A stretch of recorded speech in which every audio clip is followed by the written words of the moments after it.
Good afternoon. I told some kids today that I was going to read this book that I checked out at the library. It came in yesterday, and I love it so much. I've read it before to my classes when I was in a classroom, but I didn't know about it. And when I read it, I'm like, this is the coolest book ever.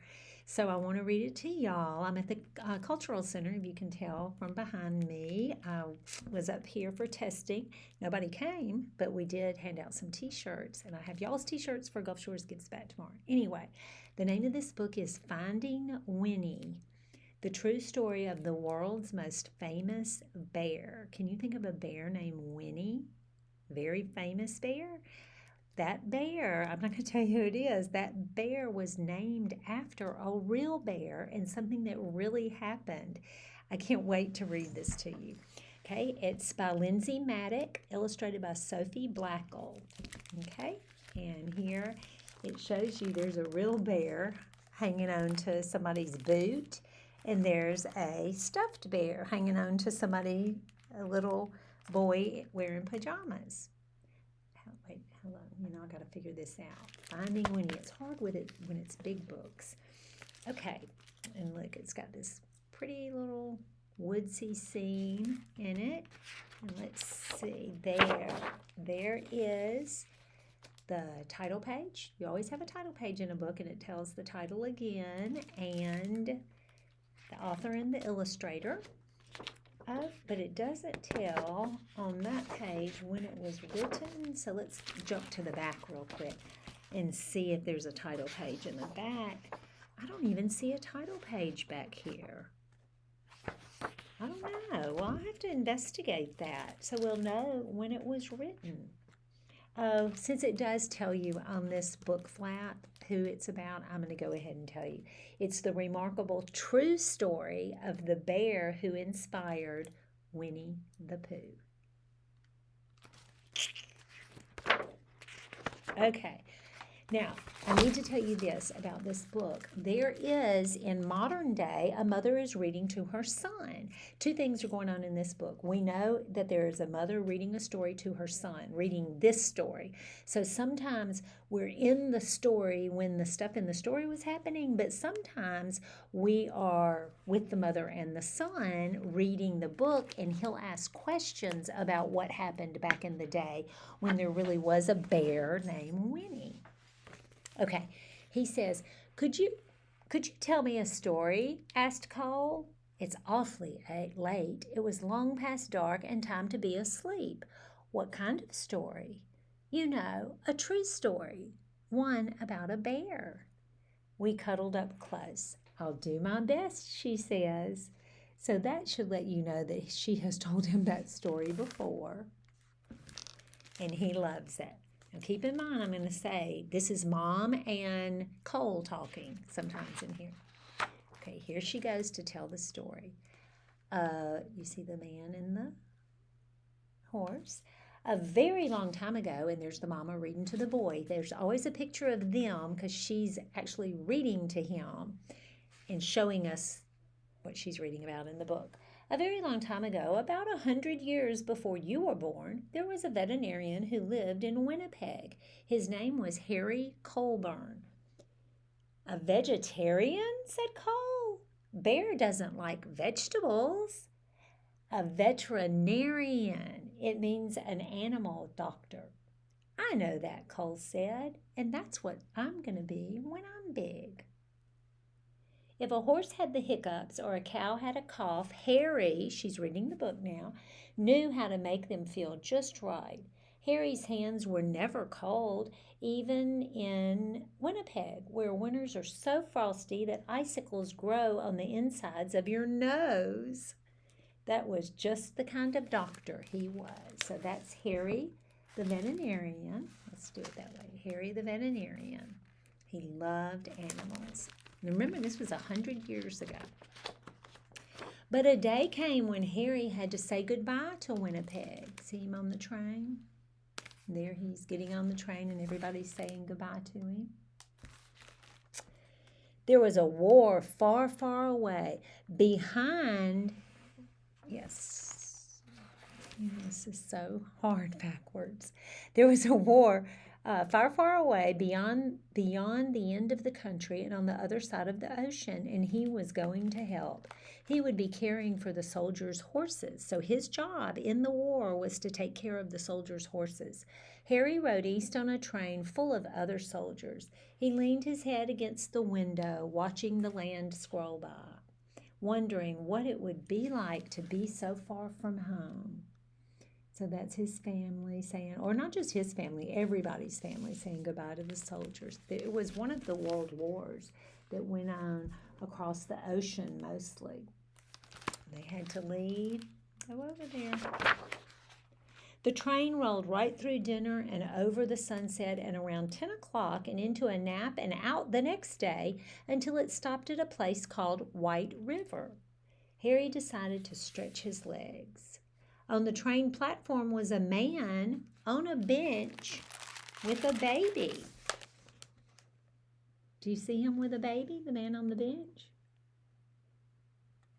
See his arms behind him. Do you notice that? He's got his arm behind him. And Cole says, "A baby?" said Cole. Remember, she's reading of what happened 100 years ago because he's heard this story before. A baby bear. A bear cub. Harry stopped. It's not every day that you see a bear cub at a train station. That bear has lost its mother, he thought, and that man must be the trapper who got her. Cole says, "What do trappers do, Mom?" "It's what trappers don't do. They don't raise bears." "Raise them?" "You know," Mom said. "Love them." Okay, so here's a little baby bear cub. Do you see it? And he's got a gun in his hand. And the man who's a veterinarian who's going to take care of the soldiers, he sees that bear and he thinks that man is a trapper, traps the bear for the bear fur, things like that. Harry thought for a long time. Remember, he's going off to war. He thought for a long time. Then he said to himself, "Oh, there is something special about that bear." Let me see if I can read it like this. He felt inside his pocket and said, "I shouldn't." He paced back and forth and said, "I can't." Then his heart made up his mind. I like that. The way his heart felt made his mind think what to do. And he walked up to the trapper and he said, "I'll give you $20 for the bear." "Is $20 a lot?" asked Cole. Back then, Mom said, it was even more than a lot. So it was probably about $200, maybe even more than that. Look, that's him pacing. When you walk around and around and you're thinking about something, should I? Should I not? Should I? Should I not? He's digging in his pocket, and he goes and he gives the man the $20, and he wants that bear. There he is. Look at that cute little bear. Okay. "Captain Colburn," said the colonel on the train. What is he thinking? Bringing a bear on the train to take to the World War. As the little bear sniffed at his knees, "We are on a journey of thousands of miles, heading into the thick of battle, and you propose to bring this most dangerous creature?" Look at how cute he is. Bear stood straight up on her hind legs as if to salute the colonel. The colonel stopped speaking at once, and then in quite a different voice he said, "Oh, well, hello." The men of Harry's regiment squeezed by to have a look. They decided to name her Winnipeg because that's where they lived, Winnipeg. Harry told them, "So we'll never be far from home. Winnie for short." So he named his bear Winnie.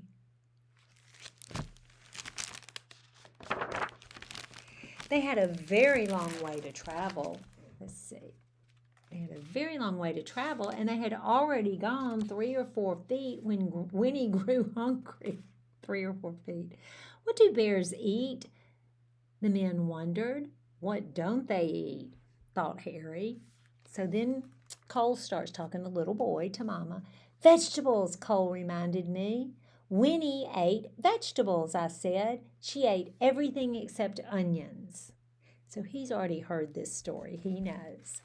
They brought her carrots and potatoes and apples and tomatoes and eggs and beans and bread and a tin of fish, some slop in a dish. But Winnie was still hungry. Think of how little she is, and she's going to be a bear. How about dessert, said Harry, holding up a bottle of condensed milk, which is sweetened milk. Taking the treat in her paws, Winnie lay on her back and hummed a happy song as she drank. How could she hum a happy song? Probably. Look at him. Harry and Winnie gathered with soldiers from all over Canada in the green fields of Valcartier. A whole city of tents had sprung up there, and one was a hospital for horses, and that is where Harry went to work.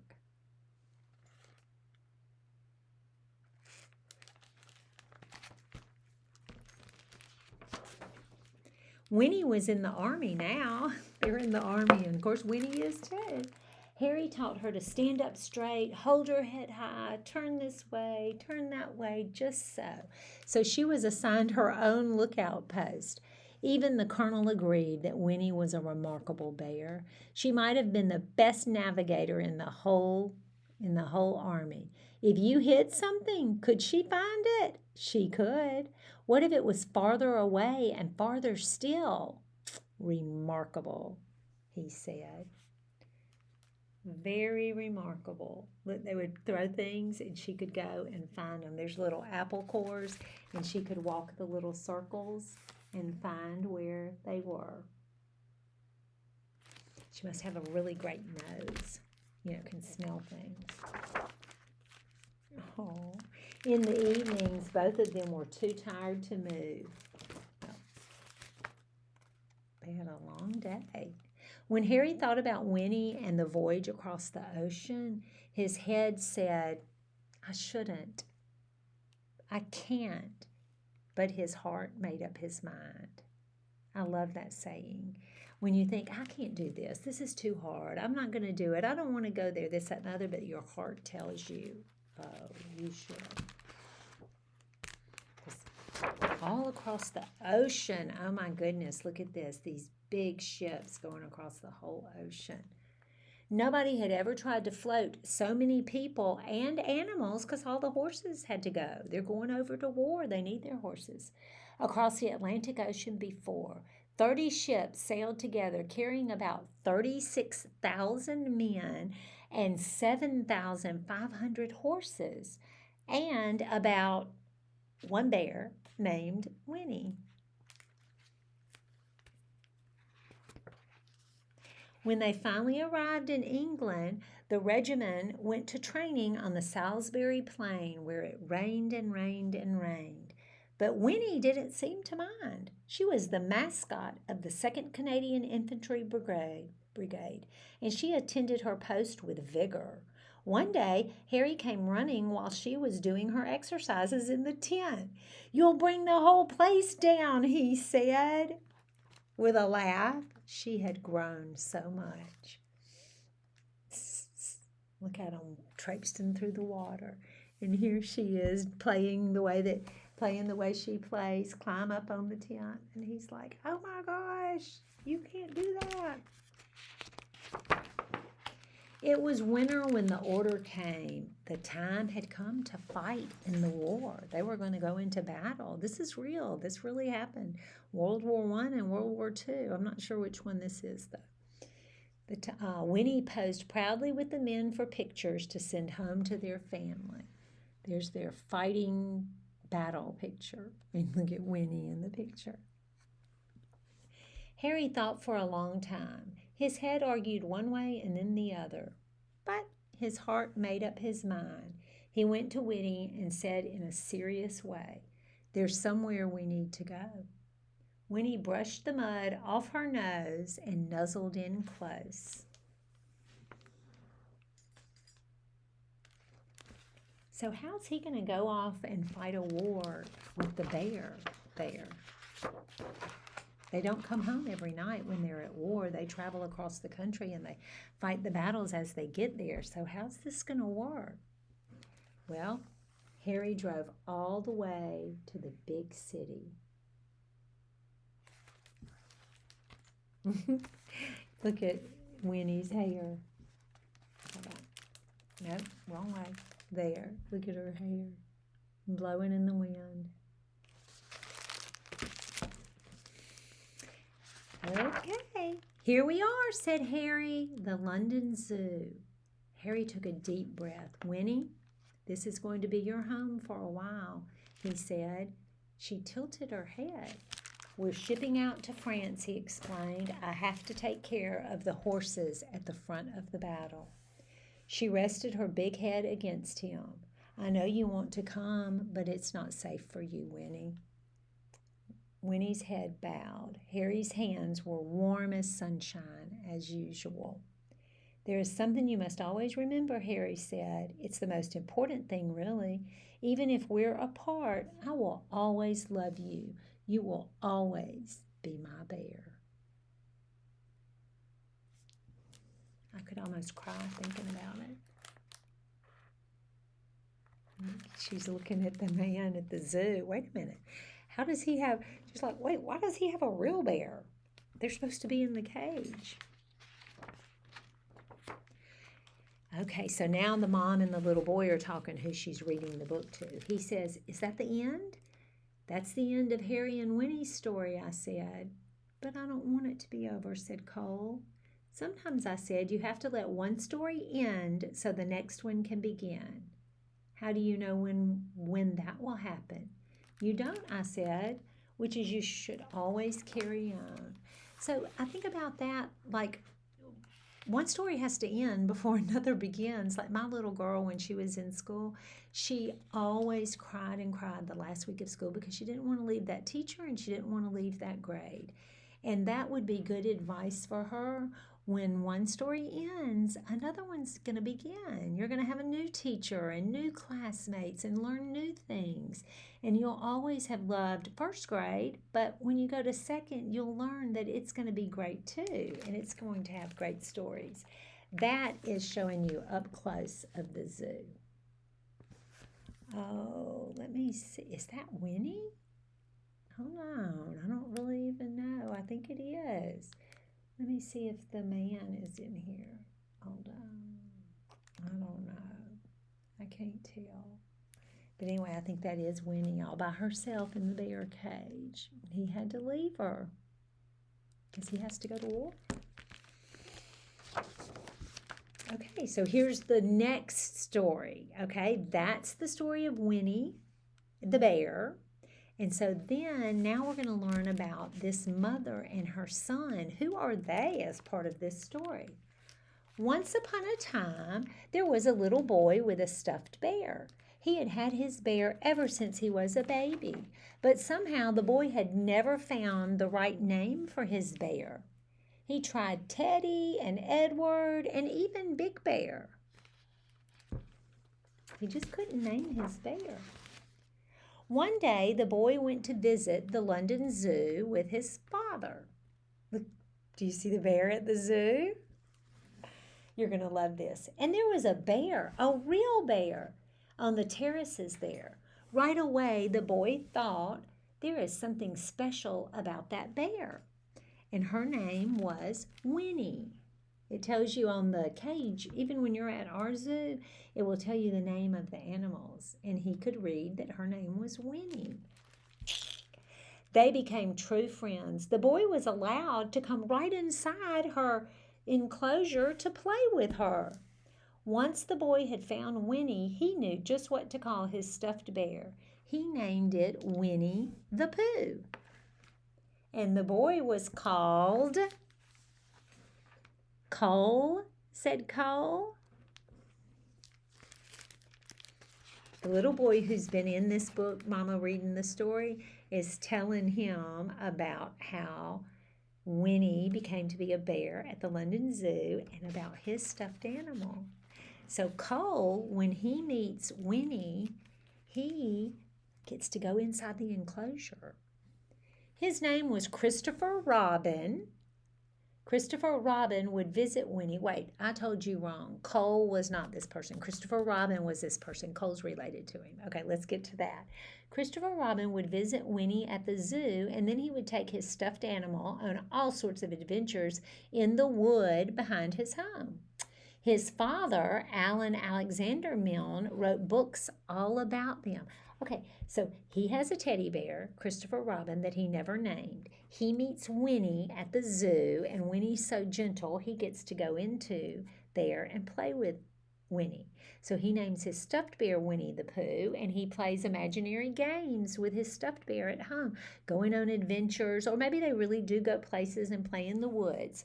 Well, his father happened to be an author named Alan Alexander Milne, or A.A. Milne, and he wrote books all about them. That's who the author of Winnie-the-Pooh is, A.A. Milne. Harry's Winnie became Winnie-the-Pooh in the books, and there has never been a more beloved bear. But what about Harry? Cole asked. What happened to Harry? Remember the man in the soldier? Let's see. When Harry visited Winnie at the zoo, he saw how happy she was. She was being raised. She was truly loved. And that was all he ever wanted for her from the moment they met at the train station in White River. So after the war, Harry returned to Winnipeg and his life as an animal doctor. Before long, he was married and had a son named Fred. And Fred had a daughter named Laureen. And Laureen had a daughter named Lindsay, which is me, the mother. The mother is Lindsay, and it's like her great-great-grandfather was Harry. Okay. Then I had a son, and when I saw you, I thought, there is something special about this boy. So I named you after your great-great-grandfather, Captain Harry Colburn. So Cole, who's here in the story, was named after Harry, his great-great-grandfather, who actually bought the bear at the train station and raised him. I named you Cole. His last name was Colburn, Harry Colburn, so they call him Cole. So here's Harry, who had a son named Fred. Then Fred had a daughter named Lauren, and Lauren had a daughter named Lindsay, and Lindsay had a son named Cole, who is who we've been seeing this whole book, Lindsay the mom and Cole. So Cole is related to Harry that found Winnie-the-Pooh. That's me, said Cole in a whisper. That's you. And that's Winnie. Yes, I said, that's Winnie. And it's all true. Sometimes the best stories are, I said. Cole's eyes grew big, and he said nothing for a long time. Then he hugged his own bear close and let out a yawn that reached far away, and they both turned over and fell asleep. So here's a photo album where you're going to see the real Winnie the bear. Look, here is the man, Harry, her great-great-grandfather, or her great-grandfather, Cole's great-great-grandfather, that bought the bear at the train station. Here, Harry kept diaries throughout World War I, and this was the first diary from 1914. So they were at World War I. Here's the diary page from the day Harry found Winnie. On August 24th, 1914, he wrote, bought bear, $20. Oh my goodness. Yep, right. It's down there on the line. Bought bear, $20. Let's see some more pictures. We're going to see the real bear. Oh my gosh. 3 soldiers with Winnie at her post. Do you see her? Look right here. Winnie and Harry have what appears to be a laugh and a snack. And look, remember that picture that was a drawing of them going off to war? Harry and his fellow soldiers with their mascot, Winnie. And do you see Winnie right there in the middle? Let's True story. There's the photograph. Let's see. Oh, last page. This photo was taken of Winnie and Christopher Robin when he went to the zoo in 1925 after they became friends. Christopher Robin's father was A.A. Milne, and he watches them playing when he's up there. So remember, Christopher Robin had a bear he never named, and then when he met Winnie, he named his bear Winnie-the-Pooh, and A.A. Milne wrote books about Winnie-the-Pooh, and that's the books you've read or the movies you've seen have been from those books. This official animal record card shows that Winnie began her stay at the London Zoo on December 9th, 1914, and that's when Harry went and dropped her off there. It says Black Bear, and Winnie came December 9th, 1914. Captain Harry Colburn is the one who gave her to the zoo. Isn't that crazy? It's such a great video. I mean, not such a great video, such a great book. And then here's Lindsay and Cole, the real ones. You've been seeing them in the little drawings, you know, right there. Lindsay's great-grandfather was Harry, and Cole's great-great-grandfather was Harry. There's a real picture of them. Lindsay and Cole in 2013. We knew there was something special about this boy, she says. What a wonderful book. That is how Winnie-the-Pooh became this famous bear that people love. Piglet, all of them. The Christopher Robin is a real little boy, and his father wrote all the books about Winnie the real bear and the stuffed bear that his son had. I just love that book so much, Finding Winnie. I hope you enjoyed it. I enjoyed rereading it for you.